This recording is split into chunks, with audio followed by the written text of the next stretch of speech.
नाम के ऊपर फिर वोट लेने और नजरिया पाकिस्तान के नाम पे वोट लेने आ जाती है। पराग साहब मेरे साथ रहिए, मेरे साथ रहिए। मैं जरा कामिल अली आगा साहब को इस डिस्कशन में लेके आता हूं। कामिल साहब, आप तो यकीनन इस सूरत हाल को देख के बड़े खुश होंगे।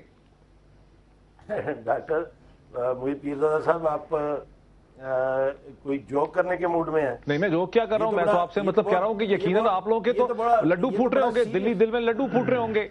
देखें, ये तो बड़ा सीरियस मसला है। आप लोग एक दायरे के अंदर क्यों बंद हो गए हैं कि हम शायद ये सारा कोई बंदोबस्त हो रहा है और हमारे लिए हो रहा है। ये ऐसा नहीं है। मुझे तो बड़ी खौफनाक सिचुएशन नज़र आ रही है।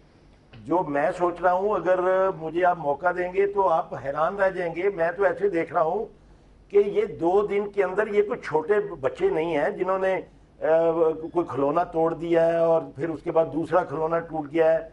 ये 2 दिन के अंदर बाकायदा एक प्रोग्राम के तहत पहले एमकेएम को हिट किया गया है, उसके बाद फिर जेयूआई को हिट किया गया है, और दोनों अलाइज जो कि बड़ी आसान शराइत पर इनके साथ तावन कर रहे थे, उनको इन्होंने नाराज किया है। ये तो मुझे ऐसे लगता है कि जैसे पूरा सिस्टम जो है वो तबाह करने की तरफ तुल पड़े हैं, और शायद जो करप्शन इन्होंने की हुई है उसको छुपाने के लिए कोई शहादत का मनसब हासिल करना चाहते हैं। आगा जी, आपको ये शक है, आगा जी दूसरे अल्फाज में आपको ये शक है कि जुल्फिकार मिर्जा साहब ने जो कुछ सख्त जुबान इस्तेमाल की मुत्तहिदा कौमी मूवमेंट के बारे में कराची में 2 रोज कबल, और उसके बाद जिस तरह से सवाती साहब को निकाल दिया प्राइम मिनिस्टर ने, ये सब कुछ जो है किसी सोचे समझे मंसूबे का स्क्रिप्टेड प्लान है, ये इशारा कर रहे हैं?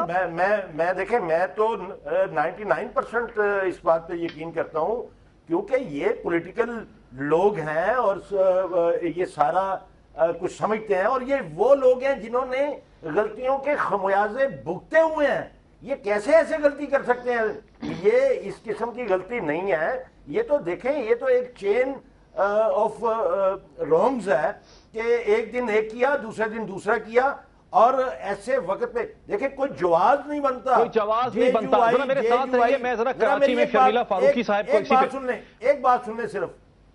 कोई जवाब बनता है कि एक आदमी जो जिसका नाम आजम स्वाति है, वो भी मिनिस्टर है, उसने निशानदेही की करप्शन की, और निशानदेही भी उसने पहले कैबिनेट में की है, वो सारी तफसील आपके पास है। और उसके बाद फिर जब वजीर मान गया कि मेरी महकमे में करप्शन हुई है, तो उसको निकालने की बजाय साथ उसको निकाल दिया जो करप्शन की निशानदेही कर रहा है।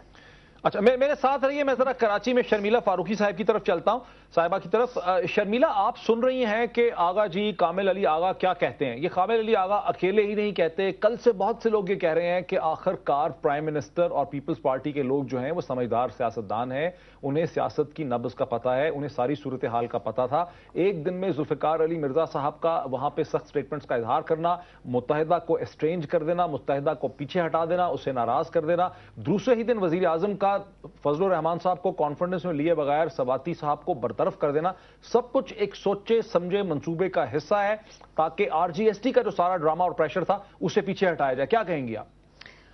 शुक्रिया मुईद। मैं समझती हूँ कि आपके जितने भी मोहतरम मेहमान हैं, मेरा ख्याल है सियासतदान से ज़्यादा ये तज्जियाकार बनते जा रहे हैं, और वो भी एक मखसूस इदारे के।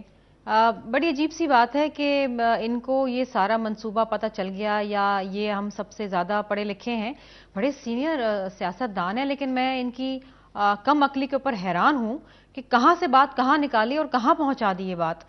जुल्फिकार मिर्जा साहब कराची चैम्बर ऑफ कॉमर्स गए थे, वहाँ पर जो ताजिर बरादरी है उन्होंने कुछ तहफ़्फ़ुज़ात का इजहार किया। मिर्जा साहब ने जो उनके पास हकाइक थे, जो बेस्ड ऑन इन्वेस्टिगेटिव रिपोर्ट्स थी, वो उन्होंने उनके सामने रख दी। अब उसमें कुछ लोग नाराज हुए, कुछ लोग खुश हुए, कुछ लोगों को समझ आ गई। मैं नहीं समझती कि ये कोई इतना बड़ा रिएक्शन इसका होना चाहिए था। अगर 60 दहशतगर्द पकड़े गए हैं और जॉइंट इंटेरोगेशन टीम की रिपोर्ट ये बताती है कि उनमें से 26 एक जमात के हैं और दीगर जो हैं दूसरी जमातों के, वहाँ पर एएनपी का भी नाम लिया गया, सुन्नी तहरीक वालों का भी नाम लिया गया, एमक्यूएम हकीकी का भी नाम लिया गया, लेकिन उनकी तरफ से तो कोई ऐसा रिएक्शन नहीं आया। ये तो खुशाइन बात है कि अगर पकड़े गए हैं तो आप बोले ठीक है, अच्छी बात है कि आपने पकड़े हैं, अब उनको सजा दिलवाएं आप। लेकिन दूसरी चीज, अब मैं आ जाती हूँ स्वाति साहब पे। सबसे बड़ी कराची की सबसे बड़ी सियासी जमात के लोग उसमें मुलव्वस हैं, उनके 26 लोग हैं, तो जाहिर है कि उन्होंने डायरेक्ट मुत्तहिदा की तरफ गन फायर की। लेकिन बात तो ये है कि आप मुझे एक बात बताइए, کہ جو حقائق ہیں اس سے تو نہ آپ منہ موڑ سکتے ہیں لیکن نہ میں منہ موڑ سکتی ہوں. میں تو لارجر پکچر کی بات کر رہا ہوں نا کہ اگلے ہی دن پھر سواتی صاحب والا بات ہو گئی. دیکھیں we have to accept the reality Moeed. اگر ہماری صفوں میں چاہے وہ پیپلز پارٹی ہو چاہے وہ کوئی اور جماعت ہو، اگر ہماری صفوں میں کوئی کرمنل ایلیمنٹس ہیں تو ہمیں ان کو ایکسپٹ کرتے ہوئے ان کو اپنی جماعتوں سے نکالنا ہوگا. یہ وقت کی ضرورت ہے. لارجر پکچر کو دیکھیے، اگلے ہی دن پھر سواتی صاحب کا ہو گیا. مولانا فضل الرحمان اچھا چلے اب سواتی صاحب پہ آ جاتے ہیں. دیکھیں سواتی صاحب کو اور حامد سعید کاظمی صاحب کو پرائم صاحب کب سے کہہ رہے تھے کہ دیکھیں جی آپس میں ایک دوسرے پہ الزام تراشیاں نہ کریں. جہاں تک کیبنٹ میں بات کی گئی وہ ٹھیک ہے، لیکن اس کے بعد پرائم صاحب نے بولا کہ آپ نے بات کرنی ہے آپ پارلیمنٹ میں کریں. اگر آپ میڈیا پہ جا کے یا باہر ایک دوسرے پہ الزام تراشیاں کریں گی اور ڈسپلن کو خراب کریں گے، پورے ملک کو بدنام کریں گے، تو میرا خیال ہے کہ ڈسپلنری ایکشن ہونا چاہیے. کیا ہم یہ کہہ سکتے ہیں کہ پرائم منسٹر نے مولانا فضل الرحمان کے پاسبل ری ایکشن کو انڈر ایسٹیمیٹ کیا؟ پرائم منسٹر کو غلط انفارمیشن دی گئی، آئی بی نے ان کو انفارمیشن دی کہ مولانا ری ایکٹ نہیں کریں گے. جن اداروں نے ان کو صحیح انفارمیشن دینی تھی انہوں نے ان کو صحیح انفارمیشن نہیں دی اور وزیر اعظم میں غلطی کر بیٹھے. دیکھیں جو ری ایکشن آیا ہے مولانا فضل صاحب کی طرف سے وہ ان کی ایک ذاتی ری ایکشن ہو سکتا ہے، وہ ان کی اپنی مرضی ہے، وہ اس سے کم ری ایکشن دکھا سکتے تھے، یہ ایکسٹریم ایکشن پہ اوپر چلے گئے. لیکن بات یہ ہے کہ یہ جمہوریت ہے، ہر کسی کا ایک جمہوری حق ہے and it is the constitutional right کہ وہ کسی کے ساتھ الائنس بنائیں نہیں بنائیں، توڑیں رکھیں آئیں جائیں. دیکھیں الائنسز بنتے ہیں ٹوٹتے ہیں پھر بنتے ہیں پھر ٹوٹتے ہیں. سیاست میں کوئی بھی چیز حرف آخر نہیں ہوتی ہے. آج مولانا صاحب ہمارے حمایتی تھے، آج نہیں ہے، کل دوبارہ ہو سکتے ہیں، کچھ اور الائنسز بن سکتے ہیں، کچھ اور الائنسز ٹوٹ سکتے ہیں. دیکھیں یہ تو سیاست میں ہوتا ہے. ایم کیو ایم اور پیپلز پارٹی کا ایک بٹر پاسٹ رہا ہے، تلخ ماضی رہا ہے، لیکن آج وہ ساتھ بیٹھے ہوئے ہیں اپنی رنجشیں بھلا کے. اور دیکھیں مختلف جماعتوں میں آپس میں تحفظات ہوتے ہیں، لیکن جو بہتر فورم ہوتا ہے وہ یہ ہوتا ہے کہ آپس میں بیٹھ کے ڈائیلاگ کے ذریعے جو ہے وہ حل کر لے جائے. ایم کیو میرا خیال ہے کہ ایک بہت دانشمندانہ موو کر رہی ہے کہ وہ اس پہ بات کر رہے ہیں، تبصرہ کر رہے ہیں، اپنے اجلاس کر رہے ہیں اور بعد میں وہ کوئی اس پہ اپنی کوئی تحفظات کا اظہار کریں گے، ری ایکشن دیں گے. وہ کسی ایکسٹریم ری ایکشن پہ نہیں گئے. میں اس ڈسکشن کو تھوڑا سا شیخ صاحب کیا آپ مجھ سے ایگری کریں گے کہ پرائم منسٹر کو پراپرلی انفارم نہیں کیا گیا؟ پرائم منسٹر نے، میری اطلاع یہ ہے کہ آئی بی سے انہوں نے انفارمیشن لی کہ مولانا کیسے ری ایکٹ کریں گے. انہیں بتایا گیا کہ مولانا فضل الرحمان کوئی بہت شدید ری ایکشن نہیں کریں گے.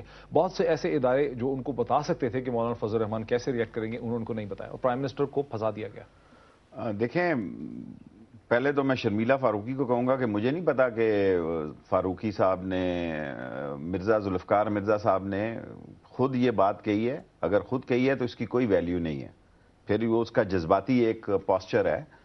جہاں تک کہ سیاسی حالات ہیں، سیاسی حالات میں وزیر اعظم صاحب کو 3 سال گورنمنٹ کے ہو گئے ہیں، ان کو سمجھ ہونی چاہیے کہ کامن مین کہاں کھڑا ہے. اور آئے روز جو فائنینشیل جی ایس ٹی، آج میں اس پہ آر جی ایس ٹی پہ بہت پہلے آپ کو کہہ چکا ہوں کہ اس پہ ووٹنگ نہیں ہوگی. 20 تاریخ کو اجلاس آ رہا ہے، آپ کو پتہ چل جائے گا کہ آر جی ایس ٹی پہ ووٹنگ نہیں ہو رہی. اور آپ بڑے دیر سے کہہ رہے ہیں، مجھے آپ پہ شک ہے کہ آپ کو کیسے پتا تھا. میں وہ بھی آپ کو دکھاتا ہوں. اب پرائم منسٹر جو ہیں وہ کوئی، میرا مطلب ہے وہ ضیاء الحق کے ساتھ بھی ریلوے منسٹر رہے ہیں، وہ ہمارے وقت میں بھی کافی رابطے میں تھے اور ہمیں فیل ہوا کہ ان کو واقعی بہت زیادہ غلط سزا ہوئی. لیکن اس وقت جو قصے نکلنے والے ہیں تھوڑے دنوں بعد، اس میں سب سے زیادہ نام پرائم منسٹر اور ان کے بیٹوں کا آنے والا ہے. کس سے نکلنے والے ہیں؟ آف کورس یہ ٹائم شروع ہو گیا ہے.